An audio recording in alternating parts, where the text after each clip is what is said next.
రెండవ అధ్యాయము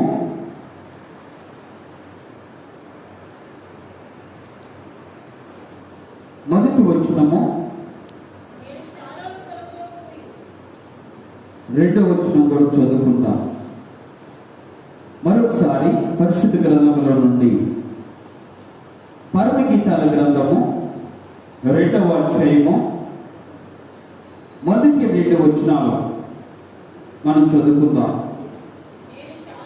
నేను షారోను పొలములో పూయు పుష్పం వంటి దానను, పద్మ వంటి దానను, బలు రక్కసి చెట్లలో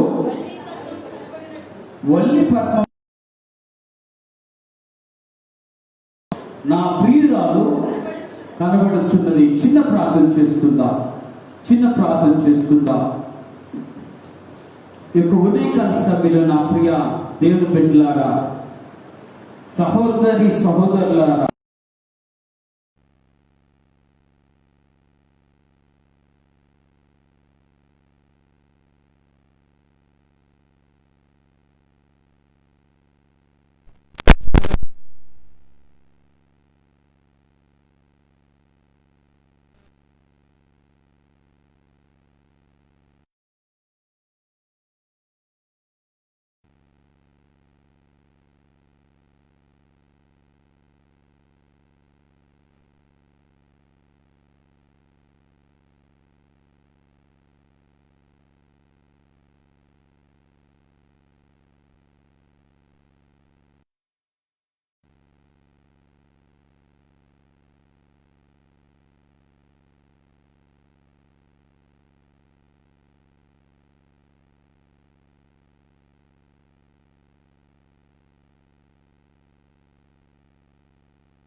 కలిగినటువంటి ఒక ఆయన చేసుకొని తన జీవితాన్ని కొనసాగిస్తుంది. భర్త పేరు సామ్యూయల్ వెస్లీ. అంటే ఈ రోజున ఈ తల్లిని స్ఫూర్తిగా తీసుకోండి. ఈ తల్లి జీవితంలో జరిగిన అద్భుతమైనటువంటి ఆలోచనలు మీరు జ్ఞాపకం చేసుకోండి. ఈ ఆ డబ్బులు ఇవ్వకుండా వేరే ఊరికి వెళ్ళిపోయేవాడట. వాడు వచ్చి, అమ్మా సుసన్నా, మీ భర్త ఇంత ఇవ్వాలి మాకు అంటే, అయ్యా నా భర్త విషయం మీరు ఏమన్నా పనిచేసేవాళ్ళు. కొన్ని చోట్ల షాపులో పనిచేసి, కొన్ని చోట్ల గార్డెన్లో పనిచేసి వచ్చినటువంటి అమౌంట్తో తన జీవితంలో ఉన్న తన భర్త చేసిన వాటితో అనుభవిస్తూ తన జీవితాల్లో ఉన్నటువంటి తన భర్త చేసిన అప్పులు తీర్చుకుంటూ చివరికి 8 మంది కోడళ్ళు కానీ, 8 మంది కొడుకులు కానీ, 8 మంది కూతుర్లు కానీ, వాళ్ళలో ఎంతమంది అందరూ తన భర్తలు అప్ప ఆయన రాసిన పాటలు ఎంత అద్భుతమైనవో అని చెప్పుకోవడానికి ఉంది. వాళ్ళ చెల్లి చేసినటువంటి సేవ, వాళ్ళ జీవితాన్ని కొనసాగించిన మహా గొప్ప తల్లి సూసన్నా వెస్లీ.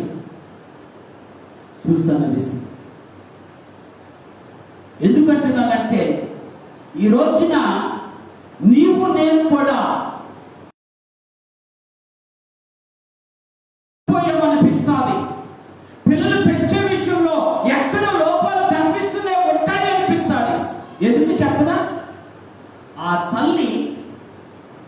తల్లి తన బిడ్డలను కూర్చోబెట్టుకొని ప్రతి ఒక్క బిడ్డ 2 గంటలు ప్రార్థించే.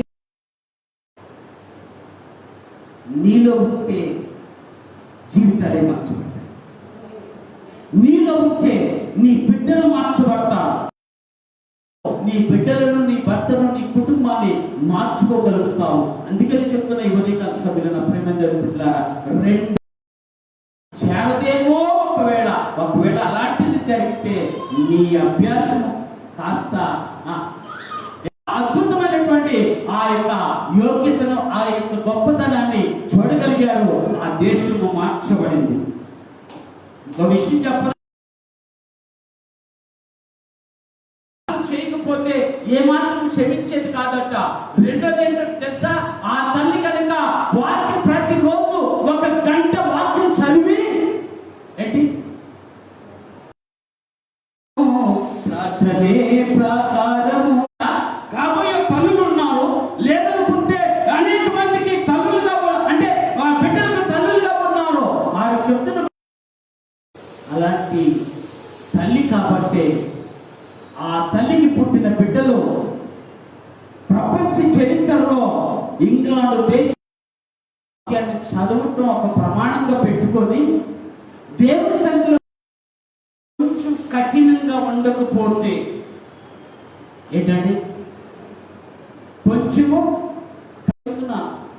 కానీ మనం ఏమైపోయింది? అర్థమైందా?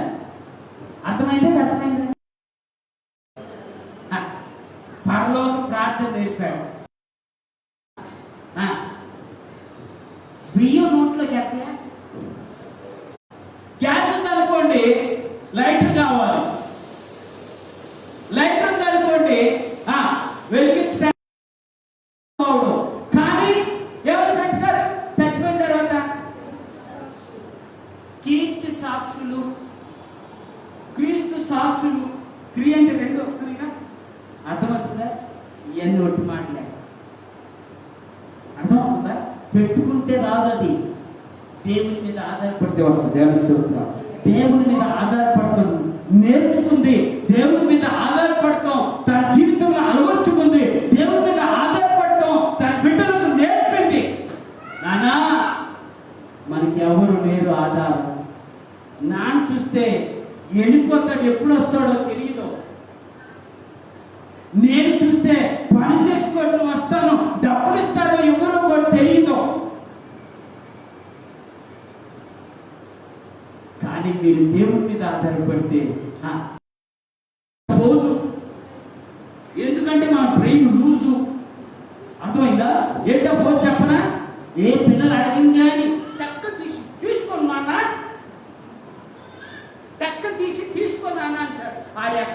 పెడతాడో తెలియదు. ప్రేమ ఉండొద్దని నేను చెప్పడం లేదమ్మా. ప్రేమ ఉంటే పిల్లవాడు ఏమవ్వాలి?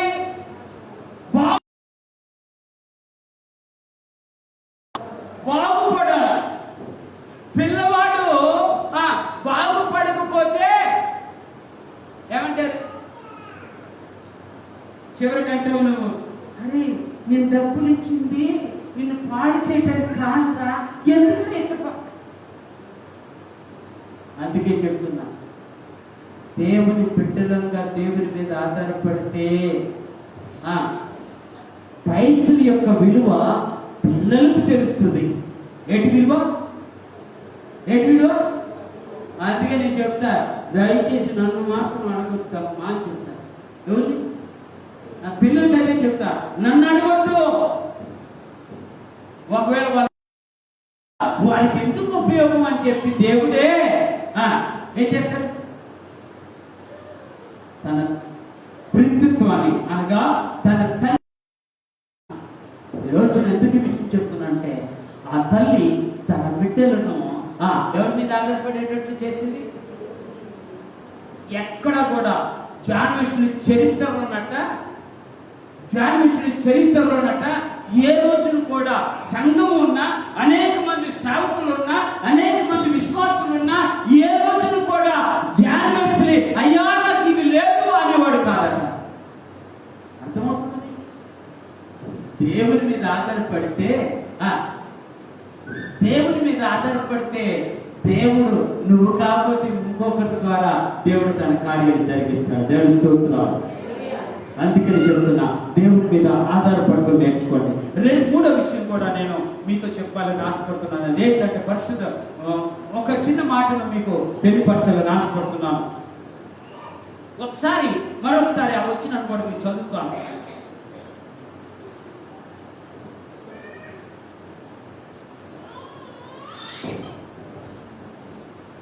పర్ణగీతాల గ్రంథము అదే 2వ అధ్యాయము.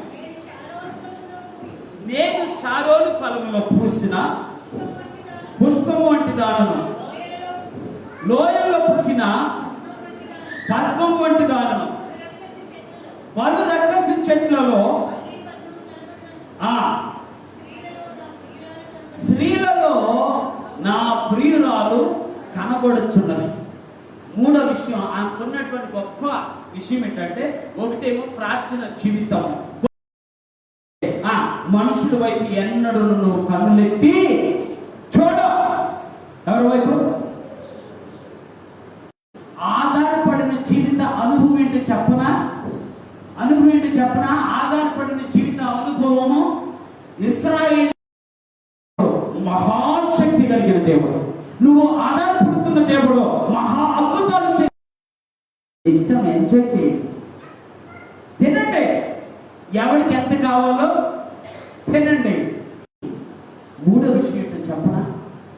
ఎన్ని శ్రమలు వచ్చినా దేవుని మీద ఆధారపడటమే కాదట, దేవుని మీద ఆధారపడుతున్న వారికి ఒక ఆశ ఉంటుంది. ఏంటో తెలుసా? ఈ సంవత్సరం కాకపోయినా సంవత్సరం అయినా ఏమనుకుంటాడు? నా దేవుడు నాకు ఇస్తాడు. దేవస్తాడు ఆయన. నా బిడ్డల భవిష్యత్తు విషయంలో కానీ, అంటే తన బిడ్డల భవిష్యత్తు విషయంలో కానీ, తన విషయంలో.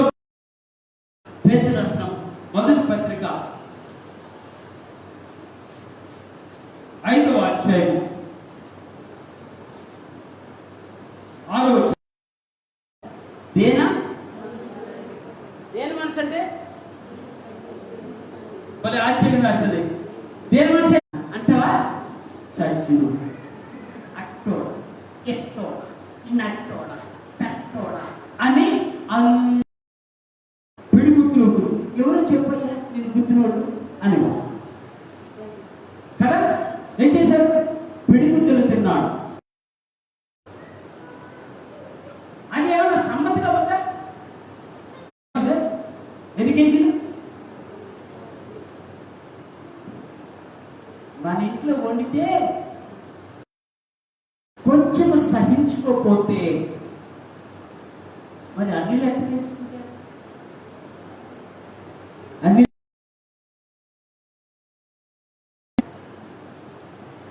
అన్యులకి నీ విశ్వాసం ఎలా తెలుస్తుంది? ప్రపంచ చరిత్రలో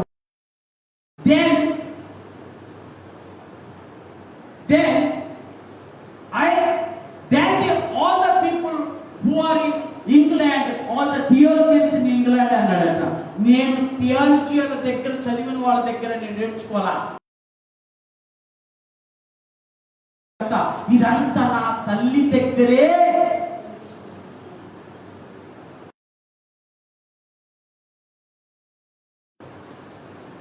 అలాంటి సాక్ష్యం చెప్పగలిగే తండ్రులు ఉన్నారా?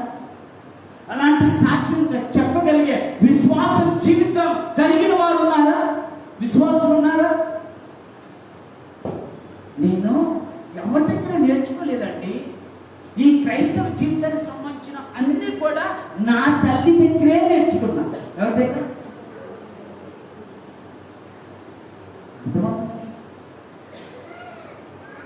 అందుకని మనం చెప్తాం కదా, తల్లి మొట్టమొదటి ఉపాధ్యాయురాలు అని చెప్పి. తల్లి మొట్టమొదటి ఉపాధ్యాయురాలు. ఏం చేయాలి?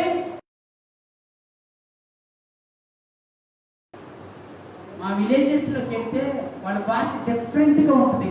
అరే అత్త వస్తుంది కానీ ఏమొస్తుందండి? అత్త వస్తుంది కానీ ఏదో అంటారా? ఎవరు? ఎక్కడ కాదు, మా విలేజ్లో, మా గ్రామంలో అని ఏం నేర్పిస్తాం? అన్నీ నేర్పిస్తాం, కానీ ఏం నేర్పించాం?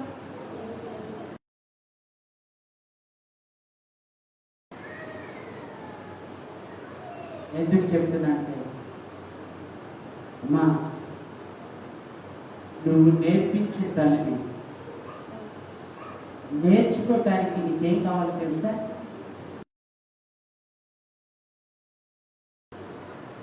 ఏదన్నా చిన్న పొరపాటు చేస్తే పాఠం ఇస్తావు.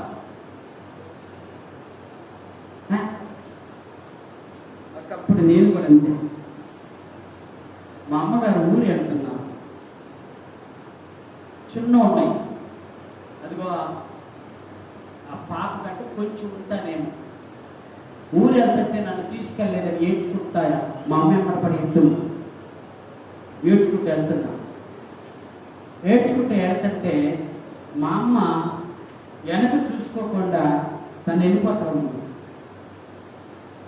నేను వెళ్తాను, అట్ట వెళ్ళు, నేను ఎక్కడో చోట దూకి చచ్చిపోతానని వాయి దగ్గరకు వచ్చి కూర్చుని. అది జోక్ కాదు, రియల్. చిన్నోనే వాయి దగ్గరకు వచ్చి, తెలుగులోడు లేండి, మామూలు కాదు, వీళ్ళందరూ రప్పించుకోవడానికి మా యాశాలు మా దగ్గర మామూలుగా ఉండవులేండి. సరే కదని చెప్పి బావి దగ్గరకు వచ్చిన వాడిని తోకుండా ఆ పక్కన దాక్కుని ఉన్నా. బావి దగ్గరకు వచ్చింది ఎందుకు? ఒకటాను కదా, కానీ దాక్కుని ఉన్నా. నేను దాక్కుని ఏడుస్తామన్నా. ఈ లోపల మా చచ్చిపోయిన రాజు అన్న ఆయన వచ్చాడు. నాకు తెలియదు, ఆయన వస్తానే ఒక చిన్న మెల్లి పట్టుకొని వచ్చాడు. ఆ మెల్లి పట్టుకొని వస్తే నేను ఏడుస్తుంటా, మా అమ్మ వస్తుంది ఎలాగో కదా, మళ్ళీ నేను తీసుకెళ్తుంది అనుకుంటా ఉన్నా. ఈ లోపల పార్టీలో పడింది.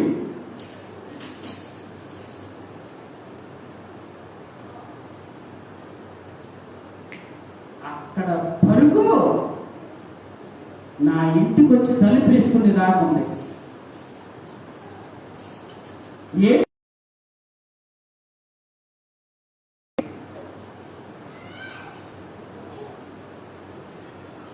సాయంత్రానికి మా అమ్మగారు వచ్చింది. తలుపు తీస్తే తీట్లా, ఈ నిద్రలో ఉన్న నాకు తెలియదు. చివరికి మా తలుపుకున్న ఒక లక్షణం ఏంటంటే, ఒక రెక్క పట్టుకొని పైకి లేపితే వచ్చేస్తుంది. ఏంటి మీకు అట్లా తలుపు లేవా? సగని లేపితే ఒక రెక్క వచ్చేసింది. అప్పుడు ఆ గండు ఇట్లాంటివి కాదు కదా, చెక్కతో వేసి గడి ఒక చిన్న లేపితే వచ్చేస్తే మా అమ్మ చూసి నవ్వుకుంది. లోపల మన్నయ్య వచ్చాడు. ఏంట్రా ఈ కొడుకు నిద్ర పడుతున్నాడంటే ఒకటి ఇచ్చానమ్మా అన్నాడు. అర్థమవుతుందా? అర్థమవుతుందా? కొంచెం ఓపిక కొట్టారు, ఆయన కూడా బాగా ఇబ్బంది పెట్టారు. ఎవడు నమ్మల. ఆయన చెప్తుంటే అనుభవించగలిగితే దేవుడు మాట్లాడుతున్న మాట ఏంటంటే, దేవుని సహాయము సహించుకున్న వారి పైన. ఇంకా కోరుకుంటున్నాడు ఏంటయ్యా అంటే, పలు రక్కసి చెట్ల మధ్య ఒళ్ళి పత్వములాగా నీ ఉదయించాలని, వికసించాలని. రాకాసి చెట్లు, రాక్షసులు, కానీ దేవుడు నీతో మాట్లాడుతున్న, నాతో మాట్లాడుతున్న మాట ఉంటాయండి. ప్రే, you will grow even in the midst of the thorns in your life. భయంకరమైన ముళ్ళు మధ్యలోనైనా నువ్వు ప్రార్థన చేస్తే ఆ వల్లి పత్వములాగా ఎదుగుతావు, వికసిస్తావు, సువాసన వెదజల్లుతావు. ప్రార్థనే మన జీవితాలకు ప్రధానమైనది. దేవుని మీద ఆధార ప్రతి చిన్న విషయానికి మనుషుల మీద ఆధారపడకు. ఆ తల్లి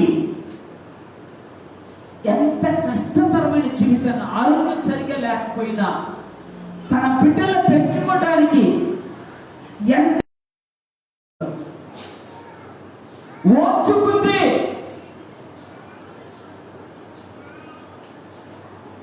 ఓర్చుకొని తన బిడ్డలకు ఓర్చుకునేలాగా నేర్పించింది.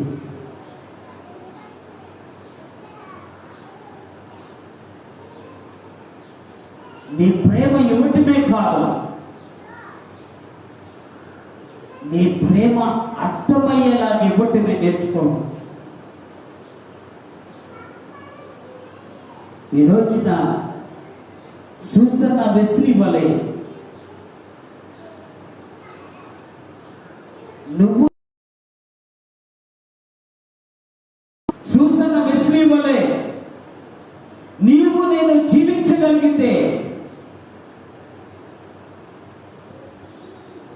సూసన్న వెస్లీ ద్వారా తన బిడ్డలు మార్చబడి ఇంగ్లాండ్ దేశాన్ని మార్చుకోగలిగారంటే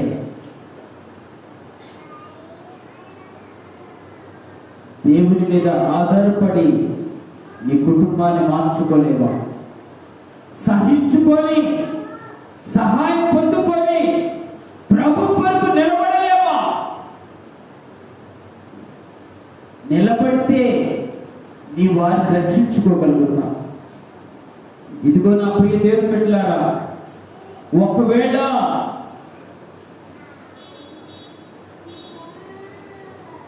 నశించిపోయి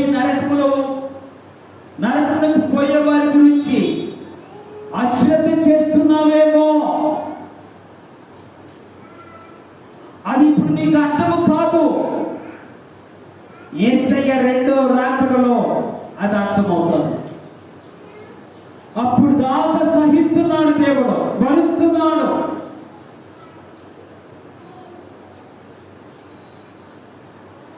నీ బిడ్డల కొరకు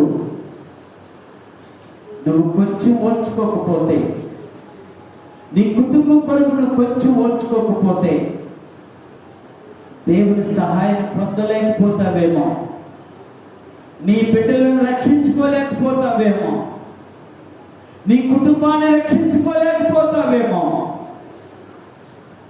అది నీకు దూరం అవ్వాలని నా ప్రార్థన. బిడ్డలను రక్షించుకోగలిగిన ఓర్పును దేవుడు మనకు దయచేయనుగాక. బిడ్డలను రక్షించుకోగలిగినటువంటి అనుభవాన్ని దేవుడు మనకు అనుగ్రహించునుగాక. దేవుని మీద ఆధారపడతామో మనం నేర్చుకొని మన బిడ్డలకు నేర్పుదుముగాక. ప్రార్థించి ప్రతిఫలం పొందుకొని, ప్రార్థిస్తే ప్రతిఫలం దొరుకుతుందని మన బిడ్డలకు బోధించుదుముగాక. పరిశుద్ధుడు వెళ్ళ తండ్రిని స్తోత్రాలు. ఈ ఉదయకాల సమయంలో నాతో మాట్లాడే శ్రేష్టమైన 3 మాటలు సుసన్న వెస్లీ ద్వారా నేర్పించినటువంటి అయాతని ప్రభు ఆత్మీయ జీవితానికి అద్భుతమైన వాక్కులను ప్రభు మేము నేర్చుకోవడానికి సహాయం చేశాం. అవును ప్రభు, బిడ్డల పట్ల ఎంత కఠినంగా ఉన్నా తన ప్రేమ దేవుని ప్రేమతో అయాతని ప్రభు సరిపోల్చినట్టుగా తన ప్రేమను ప్రభు తన బిడ్డల పట్ల వెల్లడిపరిచి ప్రార్థన నేర్పించింది, వాక్యము ధ్యానం నేర్పించింది. వాక్యం ద్వారానే జీవితాలు మార్చబడతాయని తన బిడ్డలకు నేర్పించింది. ప్రార్థన ద్వారానే ప్రతిఫలం పొందుతామని తన బిడ్డలకు నేర్పించినట్లుగా, సహనము ద్వారానే దేవుని సహాయం పొందగలుగుతామని తన బిడ్డలకు నేర్పించినట్లుగా, ఆధారపడే జీవితం వల్లనే అద్భుతమైన కార్యాలు చూస్తామని తన బిడ్డలకు నేర్పించినట్లుగా, దేవా ఈ ఉదయకాల సమయంలో రక్షణ పొంది ఆత్మీయంగా ఎదుగుతున్న మేము మా బిడ్డలకు నేర్పించినట్లుగా, మా పుట్టబోయే బిడ్డలకు నేర్పించినట్లుగా, ఒకవేళ నేను ఈ విధంగా నా బిడ్డలకు నేర్పించాలని ఆశ కలిగి అయ్యా తండ్రి సంతానమే వారు చేస్తున్న ప్రార్థన ఆలకించి జవాబునిచ్చింది, ఆలకించి అంగీకరించి జవాబునిచ్చి ప్రతి ఒక్కరికి ప్రభు ప్రతి కార్యమును జరిగించి మహిమ పొందమని యేసు నామమున ప్రార్థించి వేడుకుంటున్నాను ప్రభు తండ్రి. ఆమేన్. ఆమేన్. హల్లెలూయా. హల్లెలూయా. అందరూ కొంటున్నాను, అందరూ కొంటున్నాను. పాట పాడుతుందో నాకు సమర్పించుకుంటా. అమ్మాయి ప్రభా పాడు.